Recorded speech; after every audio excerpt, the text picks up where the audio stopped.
Nataka kukusaidia jambo moja Mheshimiwa Waziri wa Mipango. Hutafanikiwa na mipango yako kama utajifungia ndani wewe na watendaji wako ndio mwanze kutengeneza mipango ya taifa. Hautafanikiwa. Mipango ya taifa inatakiwa kuwa hivi. Tuko na wizara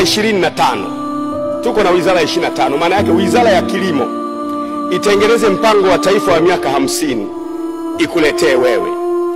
Wizara ya fedha itengeneze mpango wa miaka 50 ikuletee wewe.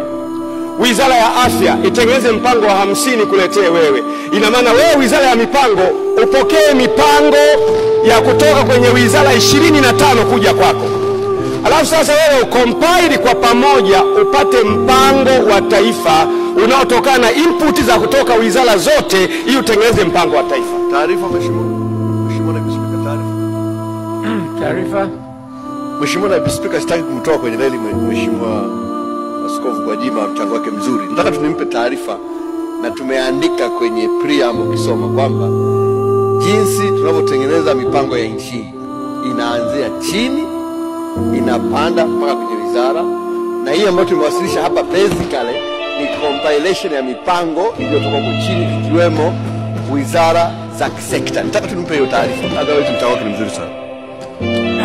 Mheshimiwa Gwajima, taarifa hiyo. Professor relax, utachangia tu mwishoni. Relax kaka. Kwa hiyo inatakiwa wizara zote 25 wizara moja iweze kuiona Tanzania kwa miaka 50, ilete mpango wa miaka 50 wa maji katika nchi. Wizara ya kilimo iweze kuiona Tanzania miaka 50, ilete mpango wa miaka 50 wizara ya mipango. Alafu wizara ya mipango sasa kwa Kitila wewe kama kuna kitabu sasa cha miaka 50 kinachotokana na vision iliyotoka kwenye wizara zote Tanzania, kuwe na vision ya taifa ambayo itaongoza taifa lote.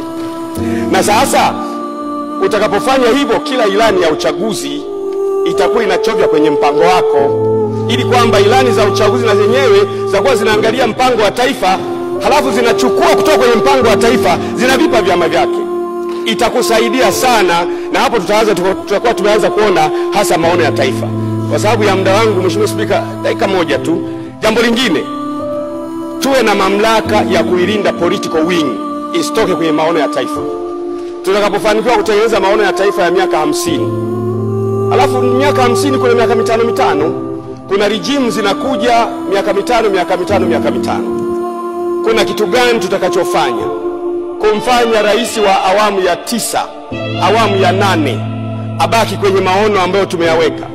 Anaweza kuja rais wa awamu ya 11, tumeweka sisi maono ya miaka 50, akaanza vyake. Kwa hiyo lazima kuwe na instruments zitakavyoweza kuifunga mamlaka ya kisiasa kubaki kwenye maono ya nchi, ili kwamba kila rais anayekuja madarakani haji kuleta mawazo yake, anakuja kuyatumikia maono ya nchi. Yeye ni mwajiriwa wa maono ya nchi.